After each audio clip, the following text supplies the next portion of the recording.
Cette semaine, à Tour de Ville, on redécouvre la boulangerie La Milanaise, on prend des nouvelles du centre sportif Mégantic, Marie-Christine Picard nous dévoile les résultats de la compétition de kitesurf qui a eu lieu sur le lac Mégantic dernièrement et on vous invite à vous inscrire à la compétition de bateau dragon organisée par la Maison 5e saison. Bienvenue à Tour de Ville!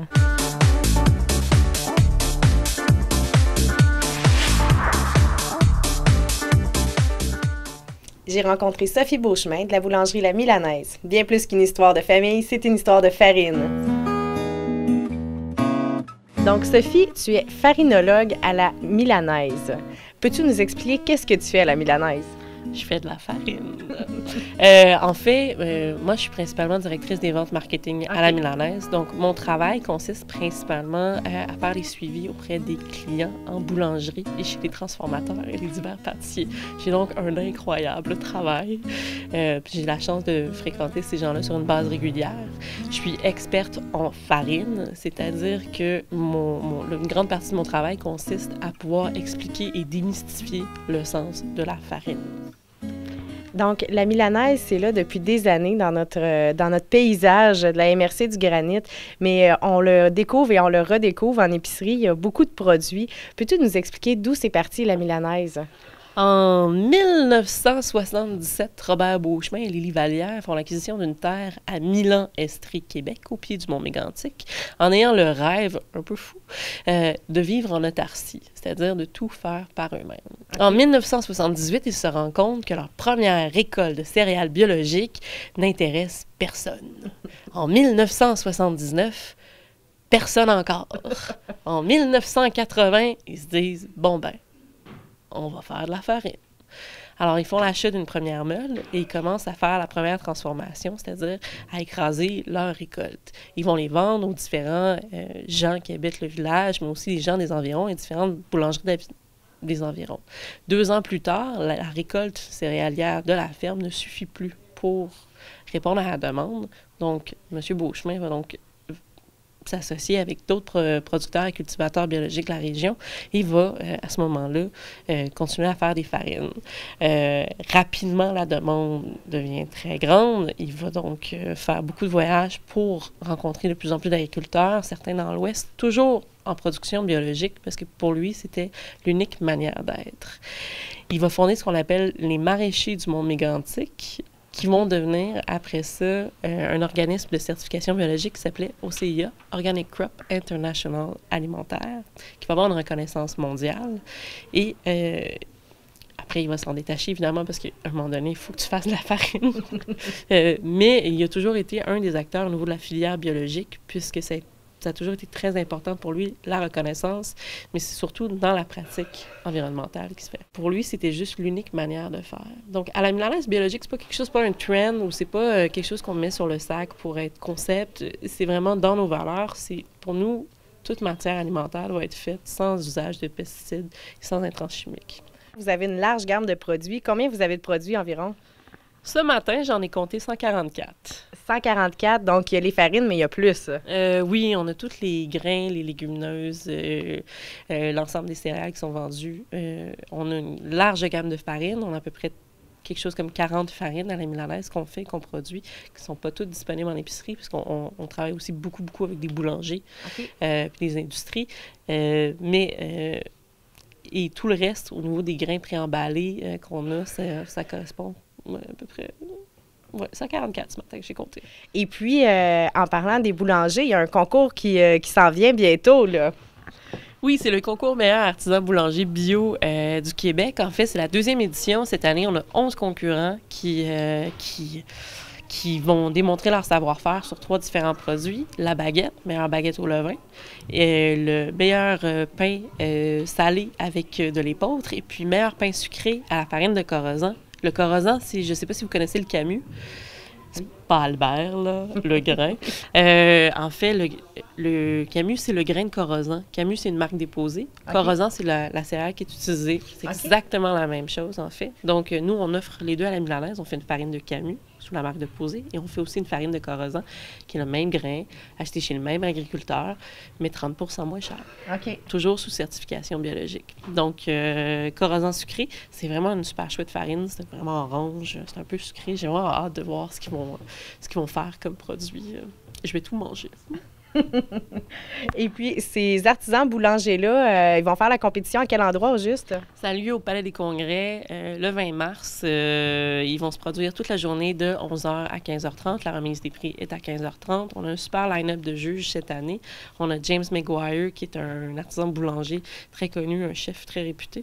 On a Leslie Chesterman, qui est critique gastronomique à Radio-Canada et à The Gazette. On a Jonathan Garnier, qui est professeur à la Guilde culinaire, Marc Simonet, qui est professeur en boulangerie à Jacques-Rousseau, et Julien Racco, qui est le maître boulanger de laboratoire des Moulins de Soulanges. Donc, c'est des experts au niveau des farines, c'est des experts au niveau du pain. J'ai vraiment hâte de voir. Ils ont l'œil fin et le palais critique. Vous allez pouvoir aussi découvrir ce que les boulangers vont pouvoir faire avec vos farines. C'est ce qui est intéressant pour vous aussi, de voir le produit final, la création, tout ça. Ça doit être très motivant. Bien, l'objectif, c'est toujours donner une plateforme de diffusion pour montrer aussi un peu à tout le monde de quoi est capable les artisans au Québec en travaillant avec des farines de qualité comme les farines biologiques de la milanaise. Et si les gens veulent voir les résultats, où on peut suivre l'évolution, en fait, la finalité de ce concours-là? Bien, tous les gagnants vont avoir un portrait dans la presse, Le Devoir. Il va y avoir sur les médias sociaux aussi, il va y avoir les retours au niveau des gagnants. Parfait. Puis si on veut suivre des nouvelles de la milanaise, on peut se rendre sur quel site? On peut se rendre sur le www.lamilanaise.com ou encore sur le Facebook de la Milanaise, qui est très actif. On est là tous les jours. Puis vous avez des questions, n'hésitez surtout pas à nous envoyer des courriels. On répond, on est très efficace, puis on adore les questions. Bien, merci beaucoup, Sophie. Ça m'a fait plaisir, Sophie.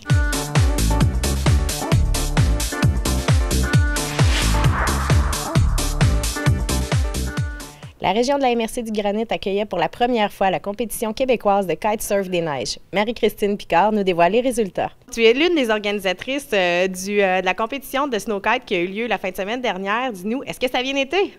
Ça a vraiment bien été, oui. En fait, on a eu beaucoup de bons commentaires, autant des participants, là, ceux qui ont fait la course, que les gens de Lac-Mégantic puis de la région qui sont venus profiter du site. Il y avait beaucoup de compétiteurs? Oui, on a eu 42 compétiteurs, puis c'est très bon là, par rapport à, si on se compare aux autres étapes qu'il y a eu avant, là, c'est un très bon nombre. Et puis, sur ces compétiteurs-là, j'imagine que vous avez fait des gagnants. C'était quoi les étapes qu'il y avait à faire, en fait, ce week-end? En fait, c'était la dernière étape de la Coupe du Québec. Donc, il y a 4 étapes. On était la dernière, donc c'était la finale. Donc, c'était une course. Il y avait 2 cônes, puis les participants devaient faire des tours de cônes. Donc, ceux qui étaient dans la catégorie pro devaient faire 2 tours, puis la catégorie sportive devait faire 1 tour. Et puis, la population s'est déplacée, sont venus voir? Oui, bien, c'est sûr que les gens sont venus tôt dans la journée pour voir les premières courses. Puis le vent est arrivé, les prévisions du vent commençaient à peu près 1h30, 2h. Fait qu'on disait aux gens, bien, c'est profiter du site, manger un peu, puis tout. Puis les premières compétitions ont commencé, je pense, vers 1h, 1h30. Là. Donc, le vent, finalement, s'est pointé, le 10 km/h minimum attendu? Oui. Puis, dans le fond, on a changé un petit peu le parcours de course. On a fait une première course. Après ça, on a changé le parcours pour que le vent soit encore plus optimal, puis la direction dans le fond, le parcours où est-ce que les gens allaient. Puis, ça a été génial. On a fait 5 courses en après-midi. C'est super. Et puis, pour l'année prochaine, est-ce qu'on s'attend à recevoir encore cette compétition-là? Bien, on va faire notre post-mortem. Puis, en fait, les commentaires ont tellement été positifs. Puis, les gens nous écrivent de partout en ce moment pour nous remercier, pour nous dire qu'ils aimeraient ça vraiment, qu'on réorganise la coupe ici à Lac-Mégantic. Ils ont vraiment aimé l'endroit. Ils ont aimé l'emplacement avec la bâtisse de l'OTJ. Ils ont aimé aussi le lac en tant que tel. Là, il y a vraiment beaucoup d'espace pour s'amuser. Donc, on a de la pression pour réorganiser ça l'an prochain. Donc, on souhaite grandement que ça revienne. Des événements comme ça, on en veut toujours en région. Si les gens veulent voir des images, des photos, des vidéos, on peut se rendre sur votre Facebook, j'imagine? Oui, on a notre Facebook. Dans le fond, on a mis ça là-dessus pour le moment. C'est Snowkite Lac Mégantic. Puis, on a Patrick Guénette aussi qui va nous faire un montage vidéo là, avec... on va avoir... il y avait quelqu'un qui avait un petit drone en fin de semaine. Donc, on va avoir des vues au-dessus des kites. Puis, on va avoir beaucoup de prises de vue, autant des gens qui s'amusent dans les jeux gonflables et qui se bourrent la face dans le tir que les coureurs là, en pleine action. Bien, merci beaucoup, Marie-Christine, puis bravo encore pour votre bel événement. Bien, merci. Puis, je voulais remercier encore tous nos partenaires. Ça a été très précieux. Ça a vraiment fait en sorte que notre événement a été exceptionnel. Puis, toute l'équipe, Simon Bilodeau, Yannick Gagnon, Gabriel Lefebvre, Simon Couette, puis Joanie Poirier. On était 6 à donner cœur et âme dans l'événement. Puis, c'est grâce à eux, nos bénévoles aussi, là, que ça a fait que ça a fonctionné. Bien, merci à tout ce beau monde-là. Merci. Merci.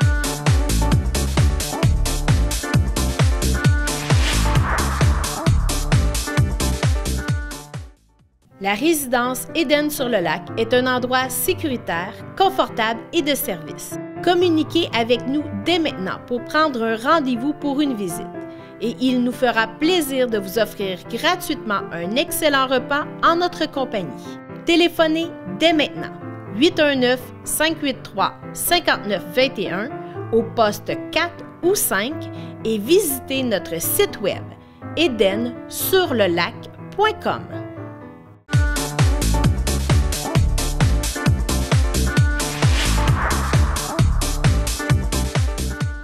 Donc, les inscriptions au centre sportif se continuent. Oui, on a eu une bonne période de préinscription. Les gens sont inscrits. On va être en forme pour l'été, hein, finalement. On a hâte que le printemps arrive, premièrement. Et les inscriptions vont se terminer mercredi cette semaine, le 25 mars. Donc, jusqu'à mercredi, vous pouvez venir vous inscrire par téléphone. Évidemment, on exige un paiement par carte de crédit ou sur place jusqu'à 20h, 21h même, tous les soirs. Là, on est là pour vous accueillir. Et puis, jusqu'à maintenant, les préinscriptions, ça va bien? Ça va très bien. C'est le fun. Les gens, c'est ça. Les gens ont un sentiment d'appartenance à leur cours. Là, on voit les gens répètent les inscriptions, tu sais, s'ils étaient déjà inscrits à l'Aquaforme. On a un gros, faut que je souligne quand même, la gang à Anne-Josée Paradis, tout ce monde-là, ils ont une gang d'Aquanés, ils sont folles raides, je le dis parce qu'elles le disent elles-mêmes. Ils sont super drôles, puis ils viennent toutes les fois. Puis, tu sais, ils ont un beau groupe, une belle gang, ils sont toujours là. Fait que je voulais les saluer cette semaine parce que, justement, on trouve qu'ils font une belle gang, puis on leur dit souvent. Fait, ça met de la vie au centre sportif. Oui. Fait que oui, ça va bien. Les gens se réinscrivent dans leurs cours ou encore essayent d'autres cours parce qu'on a des belles nouveautés là, que Jean-Sébastien vous a parlé la semaine dernière. Ouais. Donc, ça va bien dans les nouveautés aussi? Ça va bien dans les nouveautés. Il y a notre marche nordique. Là, on invite les gens à essayer cette formule-là. Je sais qu'il y en a beaucoup. Moi, j'en ai déjà fait à Baie-des-Sables avec Lynn Couture aussi, d'ailleurs. C'est une formule qui est vraiment intéressante. Tu sais, c'est assez sportif. Puis sinon, ben, tu y vas aussi à ton rythme, là, mais c'est avec des bâtons de marche. C'est vraiment le fun. Puis on vous invite. On aimerait ça le partir. C'est la première fois qu'on l'offre, mais on aimerait vraiment ça qu'il démarre. Donc, s'il y a des gens qui ont de l'intérêt pour aller faire la marche nordique, ils peuvent venir s'inscrire, là. Ah, tout à fait. Puis peur de l'eau, puis Aquané douceur, bref, toutes nos nouveautés et tous nos cours réguliers aussi. Super. En parlant justement d'Aquané, de natation, il y a eu des belles réussites dans la région. Oui, oui, oui. On a du monde qui travaille fort. Il y a le groupe de François Gallier de la Polyvalente Montignac qui viennent s'entraîner ici chaque semaine, bon, dans le cadre de projet études, là, sport-études. Oui. Voilà. Et ce groupe-là vient travailler ici. Il y a Émile Dosti et Antoine Michaud qui sont sauveteurs ici. Puis il y a aussi la belle Léa Hamelin qui a fait partie du Club des jeunes et Club des jeunes nageurs et Sarah Vachon. Fait que c'est du monde qui sont impliqués ici puis qui ont découvert la piscine ici, hein, parce qu'il n'y en avait pas avant. Fait qu'ils ont commencé leur cours de natation. Il y avait une compétition régionale à Sherbrooke samedi dernier, samedi le 14 mars plutôt. Puis eux autres sont allés. Émile, je vais juste te dire, Antoine Michaud a eu 3 première place. Il a décroché 3 médailles d'or, une aux 50 mètres et 100 mètres brasse et une aux 100 mètres QNI, qui est 4 nages individuels. Ça, c'est pour le beau Antoine. Et Émile Dosti a récolté rien de moins, lui, qu'une première place aux 50 mètres papillon et aux 50 mètres crawl, puis une deuxième place aux 50 mètres brasse. On a quand même des performers. Puis on a aussi nos 2 filles, Léa qui a eu une 4e place en brasse, puis Sarah Vachon aussi qui a eu une 8e place à la brasse aussi. Fait que, on est bien contents, bien fiers d'eux. Oui, on félicite ces jeunes-là. Puis il faut le mentionner aussi que si on n'avait pas eu ces installations-là en région, des jeunes ne pourraient pas performer dans ces sports-là. Là. Oui, je pense qu'on a pu, en tout cas, ça a permis à des jeunes de se découvrir une passion. Puis toute la formation qu'il y a derrière ça, tu sais, c'est une formation qui va t'apporter toute ta vie. La sécurité, être capable de te dépasser. C'est difficile, il faut dire qu'on veut forcer, on travaille fort. Puis ils sont bien encadrés, ils sont bien coachés. Fait que, oui, c'est vraiment une belle réussite. C'est ce qu'on souhaitait avec la piscine. Puis on commence à avoir des résultats, oui. Bien, toutes nos félicitations aux jeunes, puis aussi à leurs profs. Tout à fait. Oui, on les encourage à continuer à faire ça. Oui. Tu avais une autre spécification aussi à faire concernant la session d'été. Oui, c'est ça. L'année dernière, on avait instauré, en fait, la possibilité de... Tu sais, les gens, on est en vacances l'été, puis on aime ça. Fait que on se disait, je ne m'inscrirai pas, 8 semaines, c'est trop long, je vais en manquer 2, 3, 4. Fait qu'on a fait 8 semaines, c'est encore possible de s'inscrire du 22 juin, tu sais, pas de s'inscrire, mais la session va être du 22 juin au 16 août. Fait qu'on peut faire ça 8 semaines. Mais si on veut pas ou on a des vacances, on peut faire les 4 premières semaines ou les 4 dernières. Fait qu'on s'inscrit à une ou à l'autre ou aux 2. Si on décide après 4 semaines qu'on ne va plus en vacances puis qu'on décide de rester au centre sportif, on pourra se réinscrire pour les 4 dernières semaines. C'est une formule qui avait été vraiment appréciée puis on la relance cette année. Parfait. Donc, on invite les gens à planifier leur été en pensant que ça peut faire fondre la neige plus rapidement. Au soleil, puis à tes belles fraises qui vont arriver pour le printemps. Merci beaucoup, Nathalie. Bonne journée. Merci à toi. Bye.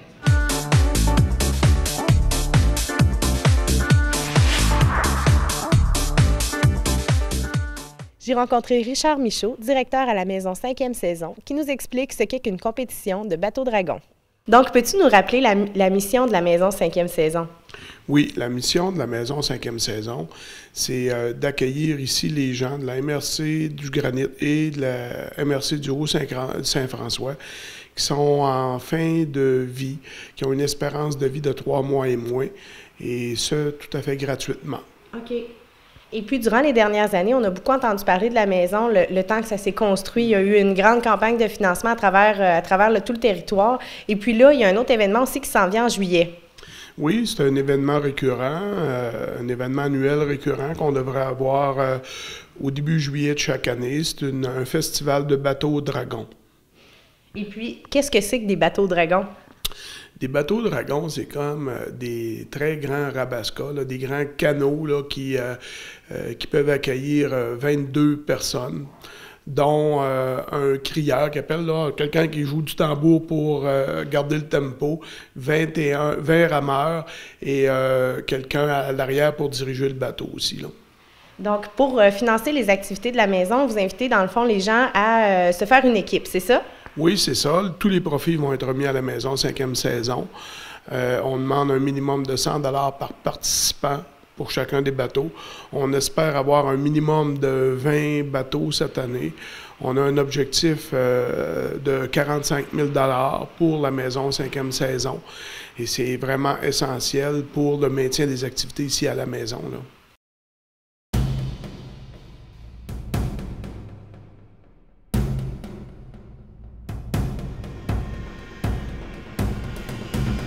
Imaginez, vous et une vingtaine d'autres personnes dévalant un parcours de course sous les retentissements de tambours et les encouragements de milliers de spectateurs.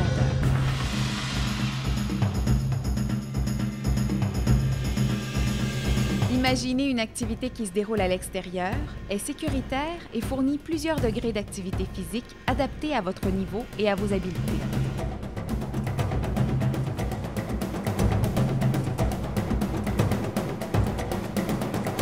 En formant ou en joignant une équipe de bateaux dragons, vous serez initié à une activité facile à apprendre. 80% des équipes formées regroupent des hommes et des femmes qui compétitionnent ensemble dans des équipages mixtes. Vous pouvez faire des courses de niveau récréatif ou de niveau compétitif. Peu importe votre taille, votre poids ou votre âge, une fois la rame à l'eau, chacun des pagayeurs contribue à son équipe. Après 2 ou 3 sessions d'entraînement, vous serez prêt à faire votre première course.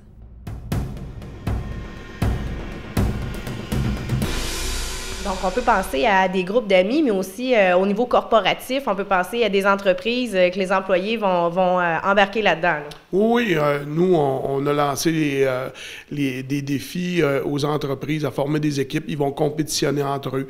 Les familles aussi. On a fait 4 catégories, là.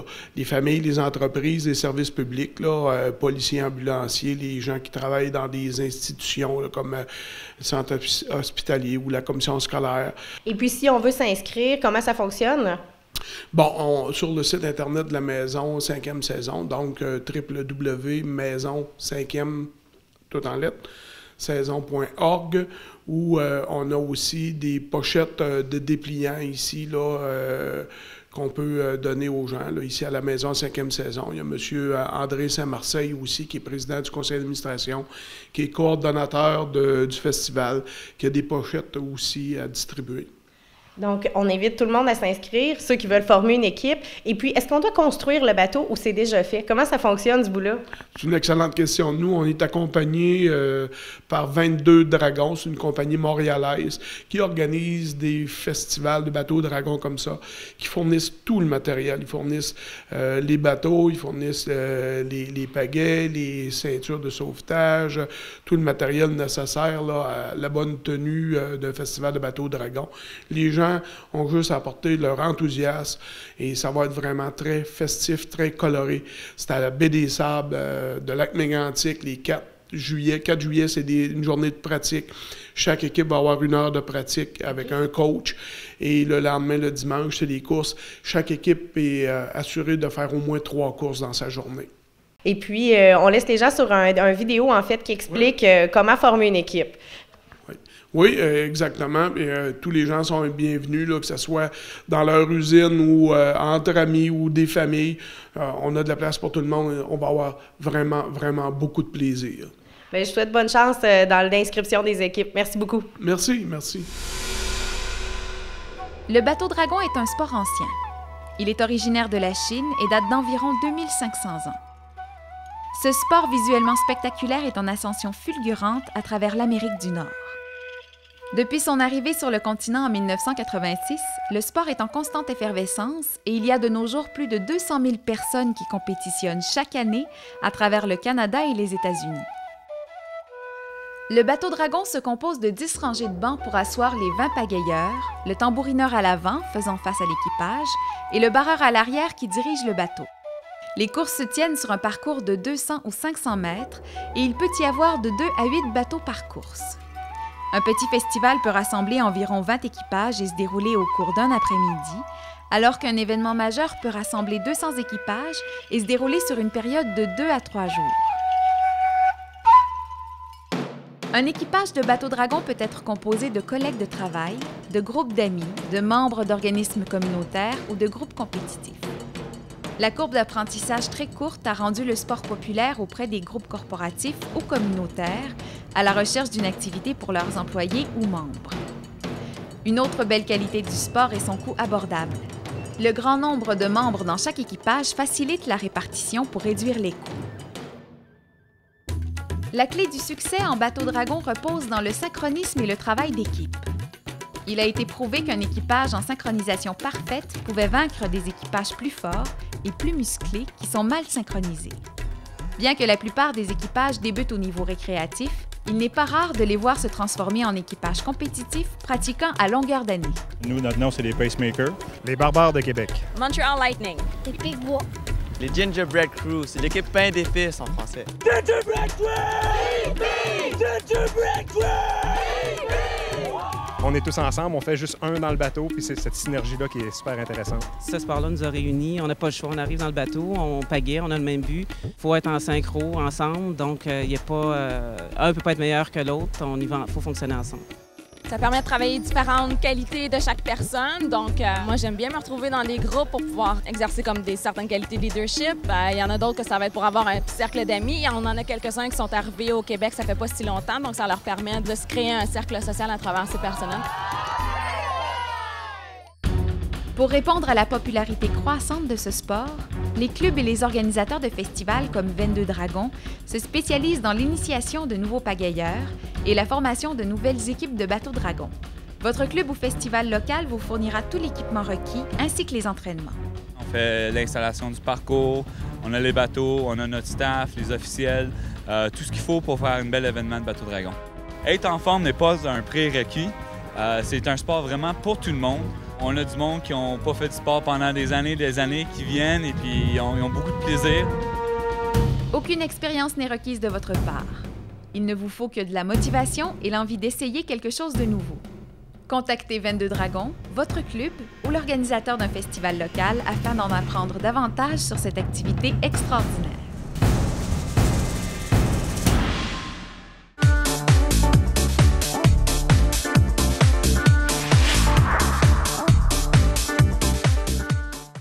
André, dis-nous, il s'en vient une exposition bientôt à la Galerie d'art du Centre sportif, là.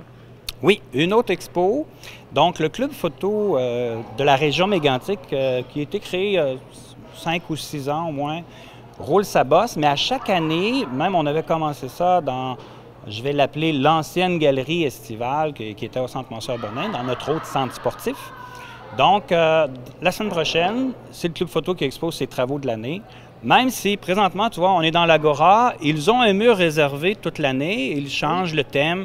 Donc, ça fait voir l'art photographique de façon régulière, mais une fois l'an, notre galerie d'art qu'on expose les artistes, donc ils consacrent là, leurs meilleures photos de l'année.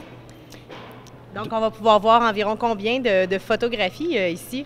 Je m'attends qu'il y ait à peu près 40-50 photos, parce qu'ils sont très prolifiques.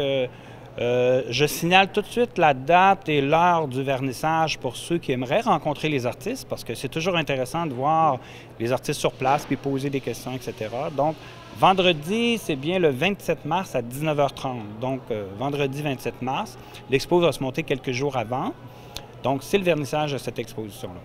Pour le club photo, les gens ont pu les voir ici dans l'Agora, mais on peut aussi les voir à l'hôpital.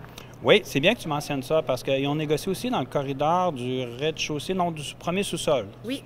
De l'urgence. Il y a un corridor dans lequel il y a des photographies aussi, donc près de la salle d'attente. Donc, c'est un autre bon coup, je crois, du club photo de diffuser leur travail. Pendant qu'on parle de photos, j'enchaîne parce qu'on est dans l'Agora du centre sportif et lors de la commémoration de la tragédie au courant 2014, on a préparé une exposition qui est sur les murs ici. Donc, cette exposition-là, c'est des photographies de presse de lesquelles on a eu les droits et un commanditaire pour imprimer. Donc, on a des photos qui sont imprimées en format 4 pieds par 6 pieds avec un très court commentaire. À ce moment-là, nous voulions refléter ce que pu être la tragédie en quelques images. Donc, c'est une grande histoire, mais on voulait tout de suite avoir une forme de témoin. Ça fait partie de notre patrimoine déjà. Oui. C'est de cette façon-là qu'on voulait le montrer. Pas le côté sensationnaliste, mais plutôt le côté documentaire, humain et social de cette tragédie-là. Donc, on avait préparé ça avec un court texte. Donc, en quelques images, on remémore ce qui est quelque chose du passé, cette tragédie-là, et jusqu'à aujourd'hui, qui est la reconstruction, qui durera sans doute quelques années. Donc, c'est un autre art photographique présent dans notre centre sportif. Oui, si on n'a pas eu l'occasion de venir voir, on peut visiter et la galerie d'art et les photos qui sont affichées dans l'Agora. Il y a aussi d'autres expositions qui s'en viennent bientôt pour le printemps. Oui, je donne quelques dates, quelques projets. Donc, déjà fin avril, après l'expo du Club Photo, nous aurons ce qu'on appelle les coups de cœur de la Commission scolaire des Hauts-Cantons. Donc, dans les 3 polyvalentes du territoire de la Commission scolaire des Hauts-Cantons, il y a une sélection d'œuvres d'art chez les étudiants. Okay. On les ramasse et cette exposition-là fait une tournée des 3 milieux, donc Lac-Mégantic, Quaticook et East Angus. Okay. Donc, 20 au 30 avril, ce sera cette exposition-là, cette sélection-là. Ne manquez pas ça. De plus, on enchaîne au mois de mai sans donner les dates. On l'appelle le mois de la relève parce qu'on va avoir des artistes du CPE sous les étoiles. On l'avait fait l'année passée, c'est pas mal charmant. On va avoir des étudiants aussi, un groupe d'étudiants de la polyvalente. De plus, un groupe d'étudiants sous la direction d'Annie Purtel, un prof de cette école, qui prépare une exposition de groupe pour ses élèves. Donc, manquez pas le mois de mai, le mois de la relève, ça tourne rapidement, les expos, mais la relève va être présente dans notre galerie. Bien, super. Donc, on invite les gens à venir voir et aussi à se tenir informés des prochaines expositions qui s'en viennent. Merci beaucoup, André. Merci. Bonne journée.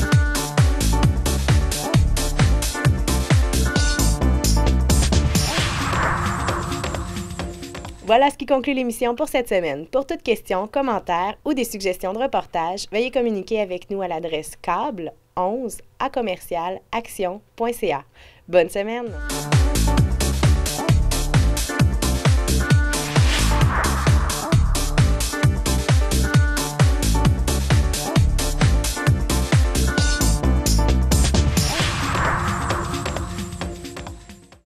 La résidence Éden-sur-le-Lac est un endroit sécuritaire, confortable et de service. Communiquez avec nous dès maintenant pour prendre un rendez-vous pour une visite.